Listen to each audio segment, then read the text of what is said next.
నమస్తే, నేను మీ Satish. Mega DSC పేరుతో జగన్మోహన్ రెడ్డి దగా చేశాడు అంటూ కూడా ఈ రోజున ఆంధ్రప్రదేశ్లో ఉన్నటువంటి యువత జగన్ ప్రభుత్వం పైన మండిపడుతున్నటువంటి పరిస్థితి.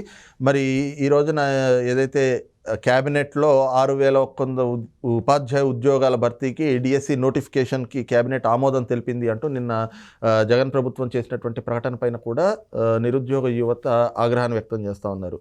మరి జగన్మోహన్ రెడ్డి గడిచిన 5 ఏళ్లుగా యువతకి చేసిందేమిటి, ఈ రోజున యువతలో ఈ విధమైనటువంటి ఆగ్రహావేశాలు వెలుగక్కడానికి కారణాలు ఏమిటి అనేటువంటి అంశాలు మనతో చర్చించేందుకు సీనియర్ జర్నలిస్ట్ సత్యమూర్తి గారు ఉన్నారు. సార్ నమస్కారం. నమస్కారం అండి. సార్, ఈ రోజున ఏదైతే 6,100 ఉద్యోగాల భర్తీకి డిఎస్సి నోటిఫికేషన్కి క్యాబినెట్ ఆమోదం తెలిపింది అంటూ నిన్న మంత్రి చెల్లుబోయిన వేణుగోపాలకృష్ణ ఒక ప్రకటన చేశారు. అయితే ఈ రోజున యువత అంతా కూడా జగన్మోహన్ రెడ్డి మెగా పేరుతోటి దగా చేస్తున్నాడు మమ్మల్ని అంటూ డిఎస్సి పైన మండిపడుతున్నటువంటి పరిస్థితి. అసలు ఏంటి సార్ ఈ పరిణామాన్ని ఎలా చూడవచ్చు? అంటే జగన్మోహన్ రెడ్డి ప్రభుత్వం ప్రకటన కానీ యువత ఆగ్రహం వ్యక్తం చేయడానికి కానీ ఇది ఏంటంటే ఒక ఎన్నికల ఎత్తుగడలాగానే చూస్తున్నాడు తప్ప జగన్మోహన్ రెడ్డి ప్రభుత్వానికి నిరుద్యోగ సమస్య పట్ల చిత్తశుద్ధి లేదు.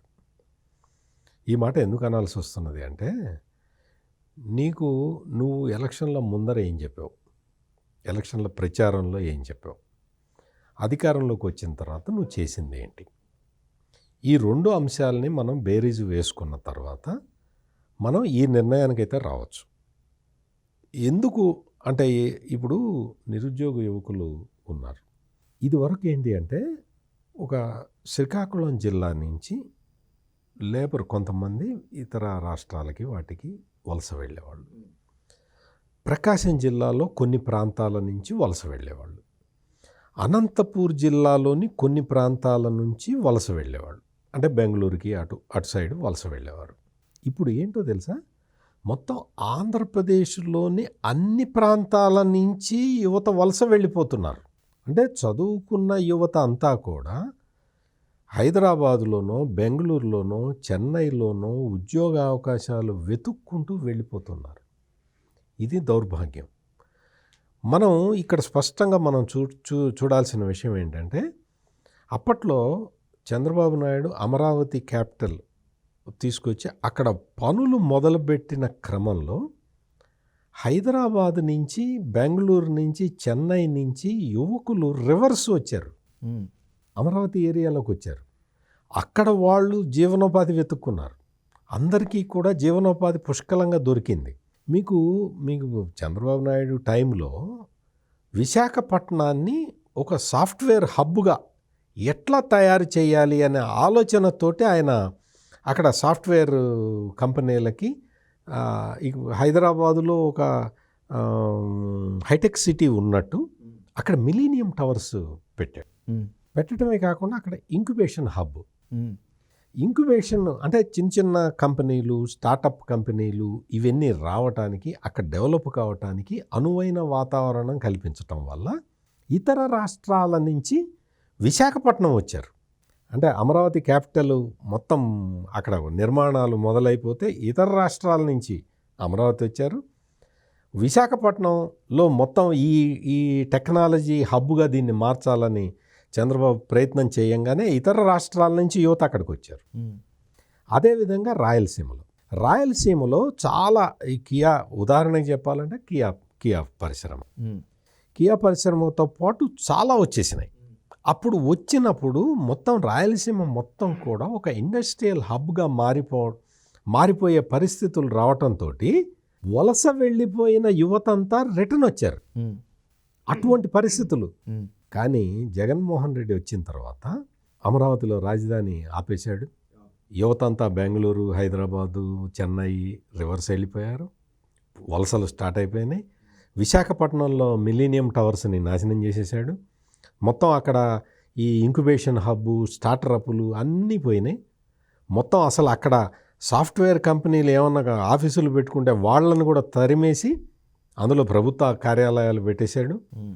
రాయలసీమ ప్రాంతంలో చూస్తే కియాకి అనుబంధ పరిశ్రమలు రావాలి, అన్నీ తరలిపోయినాయి, మొత్తం వేరే చోటకి వెళ్ళిపోయినాయి. అక్కడ పెట్టలే. అక్కడ పెడితే వైసీపీ లీడర్లకి ఇక మాకు డబ్బులేవి, మాకు కప్పం కడితే తప్ప నువ్వు ఇక్కడ పరిశ్రమలు పెట్టడానికి వీల్లేదన్న. అమర్ రాజా అయితే అసలు వాళ్ళది చాలా పెద్ద ప్లాన్ ఉన్నది.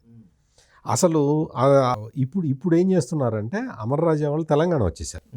మొత్తం అక్కడ చెప్పేశాడు సజ్జల రామకృష్ణారెడ్డి, క్లియర్ కట్గా చెప్పాడు, అమర్ రాజా లాంటి కంపెనీ ఉంటానన్నా ఇక్కడ ఉండనివ్వను అని చెప్పాడు.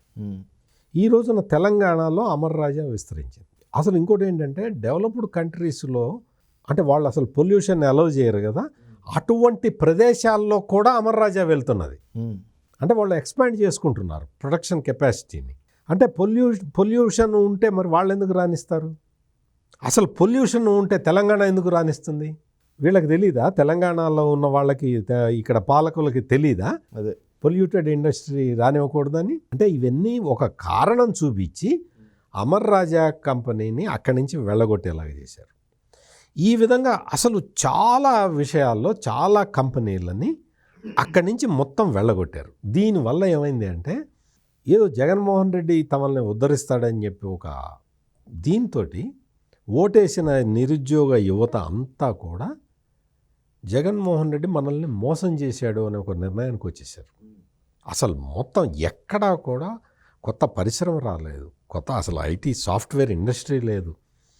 పోనీ అగ్రికల్చర్ బాగుందా అంటే అగ్రికల్చరు బాగలేదు, అగ్రికల్చర్ ఇన్కమ్స్ లేవు, చదువుకుందామంటే చదువులు లేవు, అసలు ఎటువంటి సౌకర్యాలు లేవు, విదేశీ విద్య పథకాలు, అటువంటి ఫీజు రియంబర్స్మెంట్లు ఏమీ లేవు అక్కడ.